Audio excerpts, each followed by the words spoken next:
Hello, I'm Lauren, and welcome to Improving the World. I'm an international improviser based in Hong Kong, and I speak to amazing women of improv all over the world. Today, I talked to Jodi Pfleghar. She is an American in Munich, Germany, and we are talking about the moolah, the money. That's right. Are you being paid enough as an artist? Are you undervaluing yourself? How do you bargain or pitch or find out what other people are charging for the same thing? Marinate on that, watch the video, then see what you think. I hope that you enjoy. Me from the very Bavarian and enjoyable Jodi Pfleghar. Hello. Hello. Thanks for having me. Thank you so much. So, as is evidenced by my pub wall background, we're talking today about moolah. But before we get to that, in addition to being an improviser, you are artistic director of Bake This, which is your improv crew, the director of Improvember, which is an international improv festival in Munich, and my personal fave of the names, you're the teacher and co-founder at Unicorn. I love it. Love a good funny name. Okay. Thank you. So good. Check approved. Okay, money. Yeah. It's so hard as an artist to know if you're charging the right amount, if you're valued, to value yourself, all these things. I'm going to throw you in the deep end. Who in the arts charges what they're worth? Does anyone charge what they're worth? Oh, that's a difficult question. Who is to say who is worth what? And that's always a big question. I would say that nobody truly charges what they're worth. We all try to base what we charge on what everyone else is charging and not necessarily on what we really feel about our own worth and value and what we have to offer. I know it's so hard, and I know exactly what you mean. But playing this game, this what is everyone else playing game is so hard because people are squirrely about money. And maybe that's cultural, but I find even when you're dealing with corporates and you're trying to pitch to them, you're like, what's your budget? I don't want to say a quote till I know your budget. And the dance is ongoing. It's crazy. Absolutely. So how do you know if you're charging the right price, whatever the right price is, to make sure that you're market appropriate or event appropriate? How do you know? Well, you should be getting gigs. You should be able to make a living. You should be able to pay a fair, competitive price to your musicians, to your fellow actors and actresses, and be able to easily pay for your venues and have money left over in the bank afterwards. If it all works out, you're probably doing okay. If I require life subsidy, partner subsidy, bank subsidy for the fact that my art is not paying for my roof and my food, probably got to look at things. Definitely. Yeah. And I have to ask this. Do you think that gender plays into this conversation at all? 100%. Okay. Why? As a woman myself, growing up, having the authority to charge money for things was always a very difficult thing. I felt that I would be doubted about what I'm charging more than fellow men for what they were charging, even though they were offering the exact same thing. I find it really difficult because I think women have a tendency to care a lot about their clients in that they want to make them happy by offering them great improv, great art, but at the same time, they don't want to overcharge. And the question of what does that mean? And yes, sometimes there's the thought, what would I pay? What am I willing to pay for something like that? Okay, what is this company? Is this company a top corporation? Do they have lots of money? What do I think their budget might be? Because when you ask, they often say, well, as you said, this little game. And I think as women, we're more likely to make assumptions on a lower scale. Oh, well, they probably have a budget here, but I mean, it's probably really tough for them to do this. And I really want this job. And well, I guess I just will charge about this much and I think that we've been taught to undervalue ourselves financially. We've been taught that we have to play fair, be nice, and all of these things come into how much we value what we're offering and what we charge. It's difficult. Okay, I want to talk about the corporate stuff and the pitching, but I want to car park that for a sec and talk about the other piece you said, which is about where this messaging comes from and how it is and when it started. I'm wondering if miniature Jodi is at a lemonade stand on the side of the road and is like, I don't know if it should be 5 cents or 50 cents. I'm so confused by the way you were small and you were an Oliver Twist when you were young. And I know that you know that. Yes. And then like your neighbor, I don't know, like Jimothy is confidently selling for $1 and his lemonade's weaker. Is it there? Is that where this begins? things? Do you have any thoughts about that? I remember very clearly in school.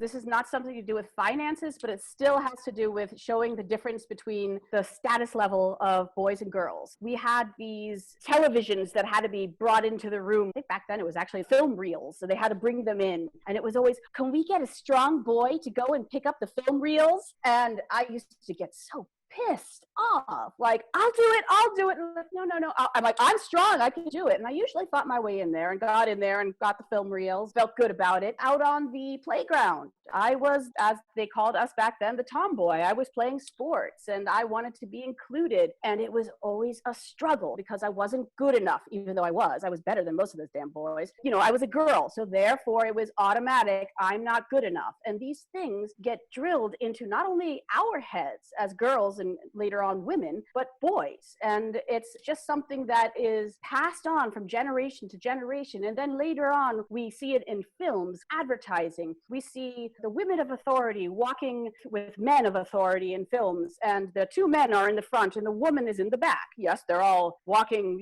very clearly. And yeah, they know what they're doing. But as soon as the woman is asked something and she has a very strong opinion, what? That's hard to believe. What? We really need to turn off the trifold adapter?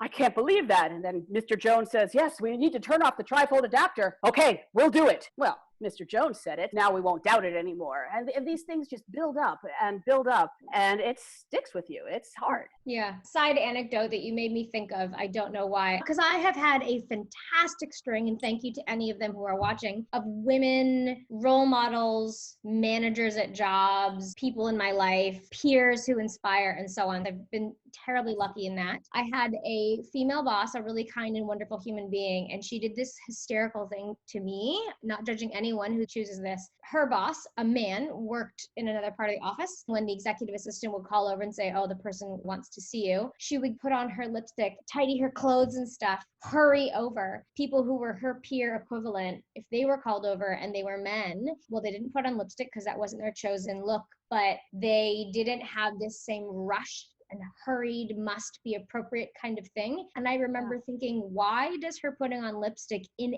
any way change whatever this meeting or discussion is? But she had this mentality that she needed to come presented and appropriate, and that was part of her look. So I get that presenting yourself, but I think there was a feminization about the look, which felt really important to her for a male boss, and to be perceived, and you know what I mean? There's a bunch of slurs in there. Yeah. Yep, absolutely. Okay, in the car park, we have the discussion about the corporates. Oftentimes we said there's a dance that you're playing. So, can you do an event for 200 people? Of course we can. When do you want it? So on and so forth. And now we come to the question of how much money. So you say, do you have a budget in mind for this event or anything that you're trying to keep to? And they usually say, oh no, how much do you charge? And you go back and forth. How do you know if you should be discounting or when you should be? If you're dealing with a large corporate, do you just try to stick to it? If you're dealing with a school, do you discount? Is it about who you want to work with, who you feel passionate about? Should you just never discount and just like steel balls it? What do you think? I've been talking to many different people about this. I'm super happy that the improv community in Germany has started opening up, really talking with each other and not looking at it so much as competition, but hey, we actually are helping each other out if we all talk about what we charge rather than charging completely different things and possibly hurting each other. I listen to lots of different people, see different people and how they run their businesses, and I've made my own decision. I've gone from thinking that this is what I'm worth, what we are worth, to all the way up here. And I feel good about it and I feel secure about it. In general, it depends very much on whether or not you are making a living completely from improv or subsidizing your finances with improv, or this is a hobby that sometimes pays off financially. If it is you making a living, you actually have to be stricter, not necessarily charging more or less, but you have to be stricter and say, this is what I charge and I'm not negotiating. This is what we're worth. So you take it or leave it, because as soon as you start negotiating, it continues on from organization to organization. And believe it or not, they talk with each other. And a lot of these gigs that we get are done through event agencies. These event agencies are also talking with one another. They often have to get quotes from 3 or 4 different improv companies before they're allowed to accept one. It's hysterical because I'm together with my colleague, Tobias Zettelmeyer. He has his own improv group. I have my group, but we run a school together. They were asking both of our schools separately for quotes, not realizing that those were our schools. It was great. So we're like, okay. The 3 quotes thing, I think, is what often scares people, because mostly you're thinking, I need to make sure that I am affordable so that they want to work with me. I have to come out well in the running against others, both in terms of the pitch, but also, again, in terms of pricing. And also I have to price myself high enough so that they see the value. So if it's so cheap or free, at least in this Hong Kong market, people will go, well, you're so cheap, you're clearly not worth it. So you have to not over or not underprice, but also be able to cut out the competition. And that's crazy. I mean, it's a dance, right? And so many gigs you lose because of it. It's a dance and you lose gigs. And I know in the early years, we lost a lot of gigs because of charging too little. I realize that that's also an issue. The way you present yourself, I think, is one of the biggest things. And the way you write your proposals, create an offer, that makes a difference, because they're going to look at that and think, this offer, even though the price may be higher, looks a lot more professional than this offer, which is cheaper. Let's go with the one that looks more professional. So there's a lot to that as well. How you present yourself while making your financial offer, that makes a big difference. Sure. I mean, and personally as well, because I worked in corporate for years, I went and talked to a lot of vendors and was given pitches. And one of the things for me, which was a big deciding factor, was if I wanted to work with those people. If their offer wasn't professional, I could sometimes let it slip if I felt like they were going to deliver a great product and I would be able to work well with them. But if they were a struggle to engage with, or slow on email,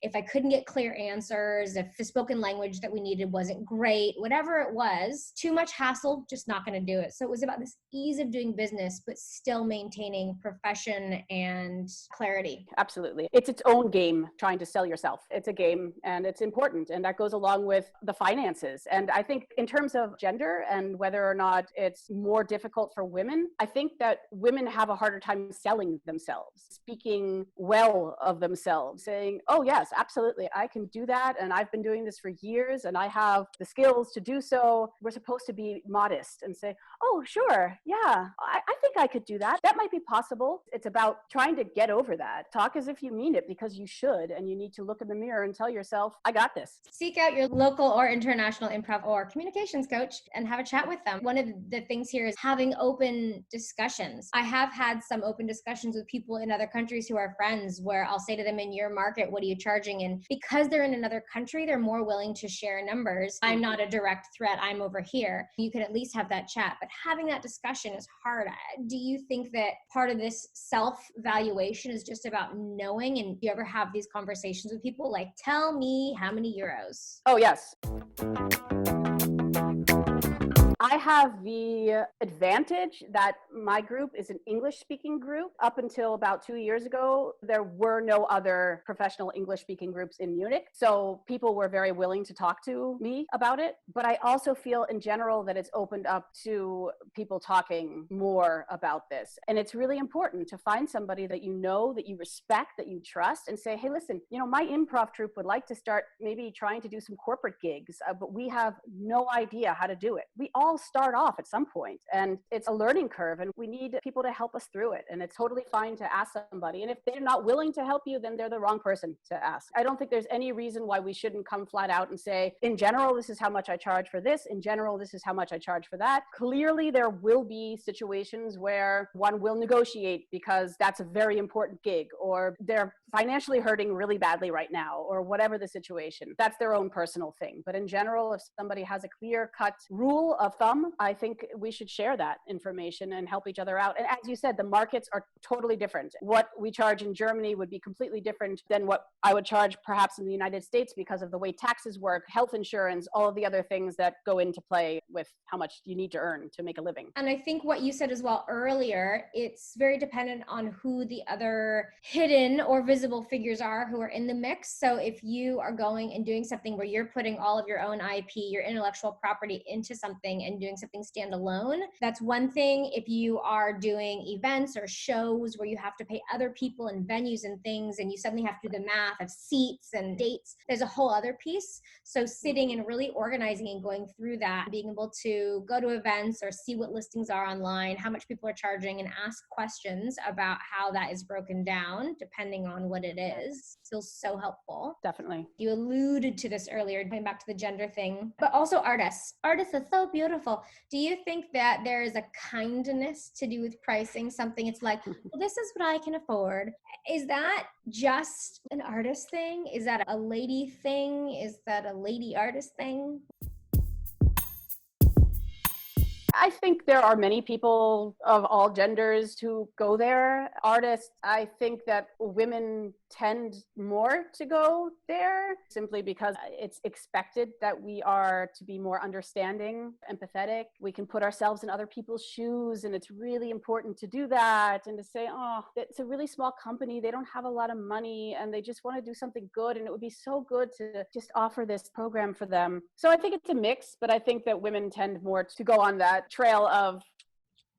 Yeah. The other thing that you made me think of, and I hadn't before in this context, was, you know, when you travel to certain countries and you Google tipping and you're like, do they do tipping here? In some countries, they go, yes, we do tipping. This is how much. And in some other places, they say, please don't. This is not built into our economy and our structure. You screw things up with the way pricing works. Suddenly, the pricing changes and we've got a system. Could you please not? Because then if you start tipping, the locals maybe in that place can't afford to meet your price, and now you start outpricing locals, and it's not fair because you go away from your holiday in 2 weeks. And I just thought that I wonder if part of the right pricing as an artist is not just about you getting the gig, but about setting up that line for the rest of the people who follow you and are your peers. So if I lower the price for me, I'm setting an expectation that you can get free hosts for events. I'll just buy me a drink, it's fine. People to facilitate your conference panel. Next year when they do it, well, we didn't have to pay. It wasn't in the budget last year, so it doesn't have to be again. And so it's not just about you, but you're affecting the art scene. 100%. And I just had a very recent incident. There is an English-speaking jam group in Munich. It's really large and they're a wonderful community. They get together 2 times a week at least. They have at least 20 to 30 people each time. It's fantastic. And I love it. I've been part of their chat group, and one of the things that they were offered was a gig. They're going to be charging money for 20 minutes or something before a stand-up comedy show. They can have 5 players, but anybody who comes to watch has to pay 10 euros at the door. We're so excited, but we don't have to pay as the players. So it's great. We can play for free. I was like, hey, that's great that you got a gig. Congratulations. I'd like to just recommend that you at least ask for free food and drinks for the performers just to start off, you know, because you're offering something. You work hard, you meet 2 times a week, and you're worth something. Not a single person replied positively. Every single person who replied to it said, what? I'm just happy that we can perform. Do you know how hard it is to get a gig? Or I think it's totally fair. We don't have to pay the 10 euros at the door. It was shocking to me. Do you realize you're lowering the standards for the rest of the improv community, and that that's really important? Even though you're doing this as a hobby fun thing, once you start doing public gigs, you're not doing it as a hobby fun thing anymore, and you're affecting the rest of the community. So that was interesting. Unfortunately, I could probably go back and forth with you now as I think about things, but I will wrap us up. Jodi, we've talked about a lot to do with finances, performance, art, valuation, self-worth, gender, and so on. Within or without that context, what are your parting words of wisdom to anyone you want, the creepers on the internet, the younger version of you, whomever you like? Don't be afraid to try, to fail, to be a fool. Have fun, play again, be a kid, connect, and enjoy yourself. Can't lose. Yes, please. I like that. If folks are in the Munich area, if they have come for not just Oktoberfest, but other things to consume large quantities of Bavarian meat and dairy. I'm a vegan, please don't do that, but whatever. They want to hang out and see improv and come to the jam and generally foist money in your direction because obviously you're valuable and worth fit, how can people find you? www.bakethis.de. Find us on Facebook as well under Bake This. As soon as this lovely Corona deal is done, we're going to be performing. You can hire us as well for your own personal enjoyment. For an appropriate and non-negotiable price. Yeah, well, of course. Yeah. Thanks for putting that in there. Yeah. Thank you so much. It was really great to speak with you. I appreciate your time and your energy. It was so lovely. You too, Lauren. Thank you so much, and best of luck to you. Yeah, thanks very much. I'm just going to take the money off the wall right now. I'm super broke. All right, everyone. This is Improving the World. I'm Lauren, and there's more where that came from. Thank you. Bye. So, did you love the video? If you did, please say kind and beautiful things in the comments down below. And you can subscribe if you're feeling sassy and look for more Improving the World. Thanks.